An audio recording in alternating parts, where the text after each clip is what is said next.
আসসালামু আলাইকুম। কেমন আছেন সবাই? আমি এখন আছি কসবাতে। আজকে আমাদের গন্তব্য কসবার অন্যতম প্রাকৃতিক সৌন্দর্যে ভরপুর জায়গা কুল্লাপাথর। আজকের ব্লগে দেখাবো কিভাবে যেতে হয়, কেমন রাস্তা আর কুল্লাপাথরের প্রকৃতি আসলে কেমন। কসবা থেকে কুল্লাপাথরের দূরত্ব প্রায় ১৪ কিলোমিটারের মতো। সময় লাগে আনুমানিক ১ ঘন্টা। রাস্তার কিছুটা ঘোরানো আর কাঁচা হলেও বর্ষাকালে চারপাশের সবুজ আর প্রকৃতির রূপ মন ভালো করে দেয়।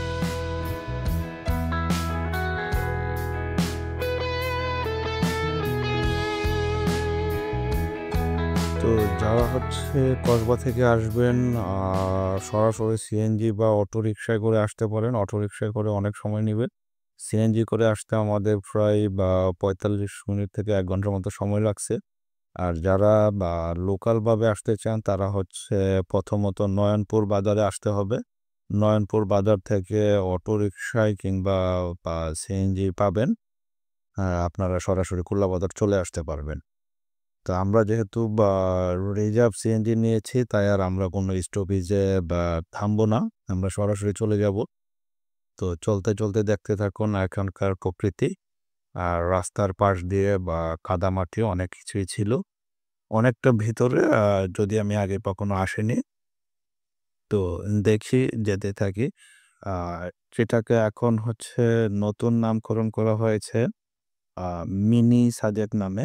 আমি জানি না আসলে কতটা সৌন্দর্য, আগে যাই তারপর দেখি এবং আপনাদেরকে নিয়ে এই সৌন্দর্যটা উপভোগ করব ইনশাআল্লাহ।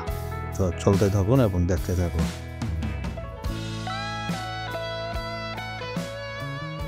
অবশেষে আমরা পৌঁছে গেলাম কুল্লাপাথর। এখান থেকে আমাদের গাড়ি আর সামনের দিকে যাবে না এবং এখানে কিছু ছোট, ছোট ফুড কোর্ট রয়েছে। আপনারা চাইলে এখানে আপনাদের কিছু খেতে পারেন। তারপরে কিছু দূর হেঁটে সামনে এগুলেই আমরা দেখতে পাবো সেই মিনি সাজেক্ষিত স্পট। ওখান থেকে আমরা টিকেট কাটবো। বড়দের জন্যে, বাচ্চাদের কোনো টিকিট দিতে হয় না। জনপ্রতি ৳২০। যদিও আগে এখানে টিকেটের এই সিস্টেমটা নাকি ছিল না, এখন নতুন করা হয়েছে। জানি না আগে দেখতে কেমনটা ছিল। তা এখন আসার পরে যতটুকু মনে হয়েছে মোটামুটি যারা একটু শান্ত এবং নীরব প্রকৃতি পরিবেশ খুঁজেন, আমার মনে হয় এখানে আসলে কিছুটা নীরবতার সময় পার করতে পারবেন। হয়তো অনেকের কাছে জিনিসটা ভালো লাগবে না, আবার অনেকের কাছে ভালো লাগতে পারে। তবে আমার কাছে বেশ ভালো লেগেছিল যেহেতু একটা শান্ত পরিবেশ। আ গাড়ির কোলাহল নেই বা কোনো যানজট নেই। একদম গ্রামীণ একটা শান্ত পরিবেশ। খুব সুন্দর প্রকৃতি। তো যারা প্রকৃতি পছন্দ করেন, নীরব পরিবেশ খোঁজেন তারা একবার হলেও এটা এসে ঘুরে দেখে যেতে পারেন। আর যারা বড়, বড় পাহাড়ে উঠে অভ্যস্ত তাদের কাছে এটা কোনো পাহাড়ই মনে হবে না। মনে হবে ছোট, ছোট মাটির দিয়ে পাহাড় তৈরি করা। কিন্তু আসলে না, এটা প্রাকৃতিকভাবেই তৈরি।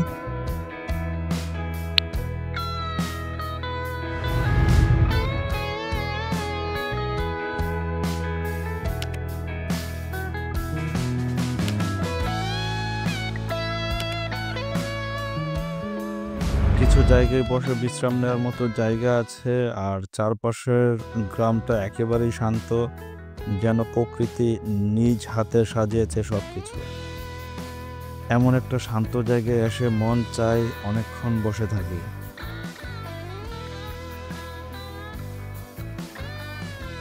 ব্লগ করতে চাইলে, ফটোগ্রাফি ভালোবাসলে এটা একটা পারফেক্ট লোকেশন। ভিন্ন রকম ব্যাকগ্রাউন্ড আর ন্যাচারাল লাইট সবকিছু মিলে এক কথায় দারুণ। এই ছিল আজকের ভ্রমণ কসবা থেকে কুল্লাপাথর। যারা প্রকৃতি ভালোবাসেন, একটু নীরবতা খুঁজেন, তাদের জন্য জায়গাটা একদম পারফেক্ট। ব্লগ ভালো লাগলে একটা লাইক, কমেন্ট আর দেখা হবে পরের অ্যাডভেঞ্চারে ইনশাআল্লাহ।